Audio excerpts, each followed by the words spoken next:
বন্ধু এবার ঈদে আমি মার্কেট করছি 15-20 হাজার টাকার মতো। তুই কত টাকার মার্কেট করলি? এই হবে 15-20 হাজার টাকা। কিরে তুই কত টাকার মার্কেট করলি? না রে বন্ধু, আমি তো এখন এই ঈদে মার্কেট করি নাই, দেখি মার্কেট করে দেয় কিনা। কি রে বন্ধু, এসব ফকিন্নি টকিন্নি আমাদের মাঝে কেন হাঁটাস?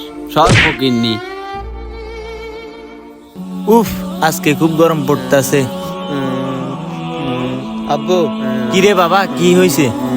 আপনি কি আমাকে এই ঈদে মার্কেট করে দিবেন না? আমার সব বন্ধুরা মার্কেট করে ফেলছে। হ্যাঁ বাবা, ঈদের তো এখনো একদিন বাকি, তোরে কালকে আমি মার্কেট করে দেব। আচ্ছা আব্বু, ঠিক আছে। ছেলেটাকে বললাম মার্কেট করে দেব, ঈদের তো এখনো একদিন বাকি। হে আল্লাহ, কোনো ব্যবস্থা করে দাও।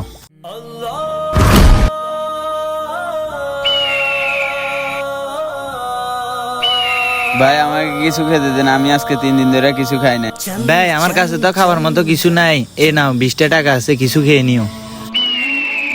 আরে কে আপনি? আমি আল্লাহর প্রেরিত ফেরেশতা, তোমার সততা দেখে আমি মুগ্ধ হয়েছি।